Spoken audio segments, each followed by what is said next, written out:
Ika-20 kabanata. Madilim-dilim pa ng araw ng linggo, pumunta si Maria Magdalena sa libingan. Naratnan niyang naalis na ang batong panakip sa pinto ng libingan. Dahil dito, patakbo siyang pumunta kay Simon Pedro at sa alagad na mahal ni Jesus. At sinabi sa kanila, "May kumuha sa Panginoon mula sa libingan at hindi namin alam kung saan siya dinala." Sina Pedro at ang nasabing alagad ay patakbong nagpunta sa libingan. Ngunit si Pedro'y naunahan noong isa. Yumuko ito at sumilip sa loob ng libingan ngunit hindi siya pumasok. Nakita niyang nakalagay doon ang mga telang lino. Nang dumating si Simon Pedro, tuloy-tuloy itong pumasok sa libingan at nakita nito ang mga telang lino at ang panyong ibinalot sa ulo ni Jesus.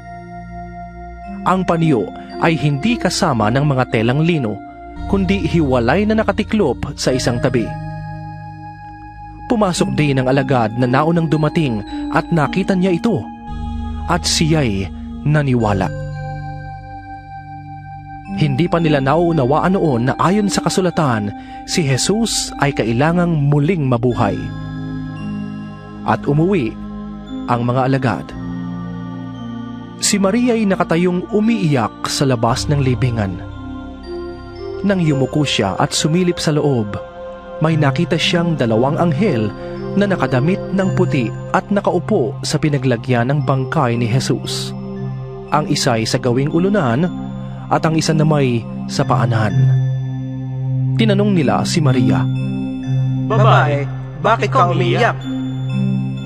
Sumagot siya, "May kumuha po sa aking Panginoon at hindi ko alam kung saan siya dinala." Pagkasabi nito'y napalingon siya at nakita niya si Jesus na nakatayo roon, ngunit hindi niya nakilalang si Jesus iyon. Tinanong siya ni Jesus, "Babae, bakit ka umiiyak? Sinong hinahanap mo?" Akala ni Maria ang kausap niya'y ang hardinero, kaya't sinabi niya, "Ginoo, kung kayo po ang kumuha sa kanya, pakituro nga po ninyo sa akin kung saan ninyo siya dinala at kukunin ko." "Maria?" sabi ni Jesus. Humarap siya at kaniyang sinabi sa wikang Hebreo, "Rabboni!" na ang ibig sabihin, guro. "Huwag mo akong hawakan, sapagkat hindi pa ako nakakapunta sa Ama." Sabi ni Jesus.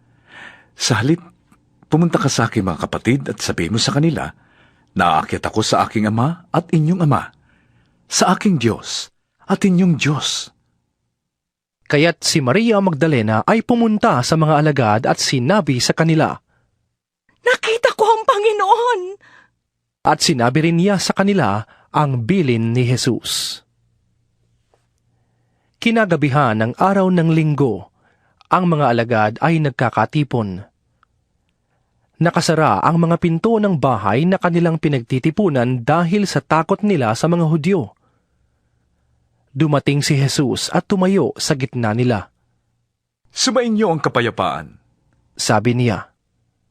Pagkasabi nito, ipinakita niya ang kaniyang mga kamay at ang kaniyang tagiliran.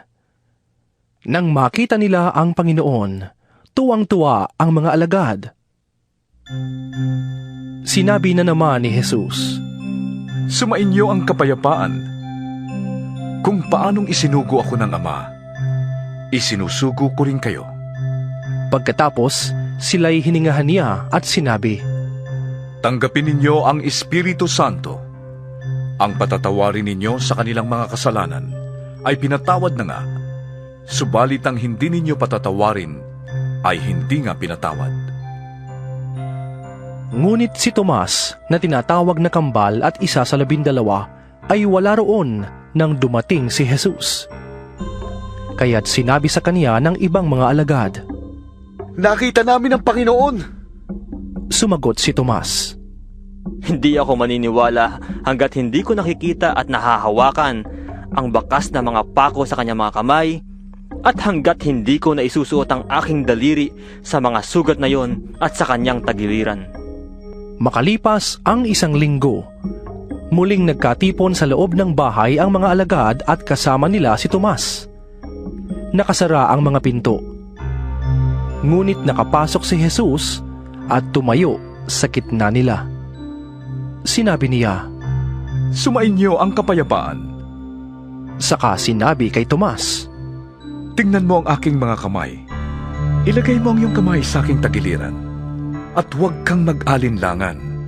Sa halip ay maniwala ka. Sumagot si Tomas, Panginoon ko at Diyos ko. Sinabi sa kanya ni Jesus, Naniniwala ka na ba dahil nakita mo ko? Mapalad ang mga naniniwala kahit hindi nila ako nakita.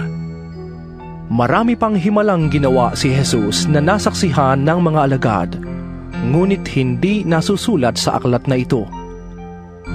Ang mga nakasulat dito ay isinulat upang kayo'y sumampalataya na si Jesus ang Mesyas, ang anak ng Diyos, at sa gayon magkaroon kayo ng buhay sa pamamagitan niya.